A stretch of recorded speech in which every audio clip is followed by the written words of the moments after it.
যখন যেটা পাই দিলে তো হইব না দোস্ত। মোবিল বইলা মোবিলই দিতে হইব। মোবিল বইলা টেবিল দিলে তো হইব না। ঠিক মোবিল দিলে ইঞ্জিনে গাছ জমবো না, ক্ষয় হইব না, অতিরিক্ত গরমও হইব না, গাড়িও যখন তখন বয়া থাকবো না। তাইলে এখন থেকে সব ট্রাকে মোবিল ডেলবেগ লেজেন্ডই দিমু। আসসালামু আলাইকুম ভিউয়ার্স, আপনাদের প্রত্যেকের জন্য আরেকটি গুরুত্বপূর্ণ এবং ইফেক্টিভ কন্টেন্ট নিয়ে আমরা দাঁড়িয়েছি, সেটা দেখতে পাচ্ছেন। এইটা হচ্ছে ব্রেক বুস্টার। এই ব্রেক বুস্টার সম্পর্কে আমরা পূর্বে আলোচনা করেছি, তবে ব্রেক বুস্টারের যে কার্যপ্রণালী আছে সেই কার্যপ্রণালীটা আমরা আসলে স্পষ্ট না অনেকেরই।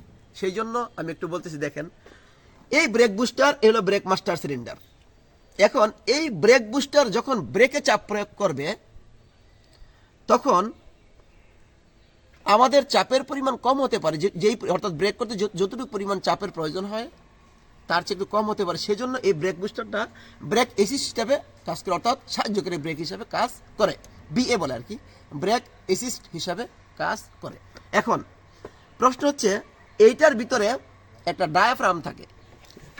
যখনই এখানে এই লাইন কিন্তু ইনটেক ম্যানিফোল্ডের সাথে লাগানো আছে, যখনই ইঞ্জিন চালু অবস্থায় যখন আমরা এটা ব্রেকটা যখন আমরা করব, ব্রেক করলে তখন এইখানে যে বায়ু শূন্যতার সৃষ্টি করে, আমার এই পুশ রডের মধ্যে যে চাপটা আমি প্রয়োগ করব সেই চাপের সাথে সাথে সে এরকম করে বাতাস টানবে। ভ্যাকুয়াম যখন বায়ু শূন্যতা সৃষ্টি করবে তখন এই লাইনটা আছে না, এইটা ভ্যাকুয়াম লাইন, কিন্তু এটা ইনটেক ম্যানিফোল্ডের সাথে লাগানো আছে।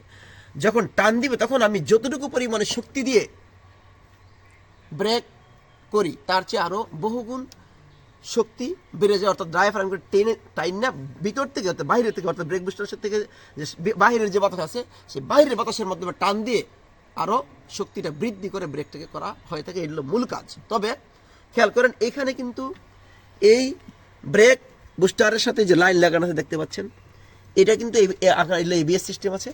এখানে সরাসরি এই দুটি লাইন কিন্তু ব্রেক মাস্টার সিলিন্ডার থেকে এবিএস মোটরে চলে গেছে। যদি এবিএস মোটর না থাকতো তাহলে পরে কিন্তু এই দুইটার সাথে ডিস্ট্রিবিউশন ব্লক লাগানো থাকতো। যখন ডিস্ট্রিবিউশন ব্লক লাগানো থাকবে তখন বাক করে, অর্থাৎ সামনের চাকার জন্য একটা ডিস্ট্রিবিউশন ব্লক, পিছনের দুই চাকার জন্য একটা ডিস্ট্রিবিউশন ব্লক থাকতো।